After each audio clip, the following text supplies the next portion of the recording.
Hi friends, இப்போ நம்ம பார்த்துட்ருக்க இந்த பாலம் தான் பாம்பன் பாலம். இது 1914ஆம் ஆண்டில் திறக்கப்பட்டிருக்கு. தமிழ்நாட்டில் அமைஞ்சிருக்க கடல்வழி ரயில் பாலம் இதுதான். வாக்கு நீரிணையில் அமைஞ்சிருக்க இந்த பாலம் மண்டபம்ங்கிற ஊரையும் பாம்பன் தீவில் உள்ள ராமேஸ்வரத்தையும் இணைக்குது. 2.3 கிலோமீட்டர் நீளமுள்ள இந்த பாலம் இந்தியாவின் முதல் கடல் பாலம்.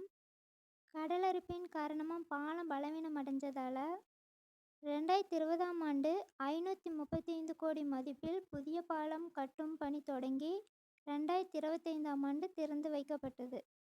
புதிய ரயில் பாலம் சிறப்பம்சங்கள்: 2078 மீட்டர் நீளமும் 6 மீட்டர் உயரமும், 333 காங்கிரீட் அடித்தளங்கள், 101 தூண்கள், 99 இணைப்பு கர்டர்கள் கொண்டது.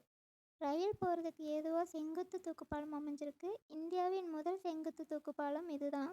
இந்த தீவோட அமைப்பு பார்த்திங்கன்னா வளைஞ்சு நெளிஞ்ச பாம்பு வடிவத்தை போல் இருக்கிறதுனால பாம்பன்னு பேர் வந்துச்சுன்னு, சிலர் மிகப்பெரிய பாம்பினங்கள் வாழ்ந்து வந்ததுனால பாம்பன் என்னும் பேர் வந்துச்சுன்னு சொல்கிறாங்க.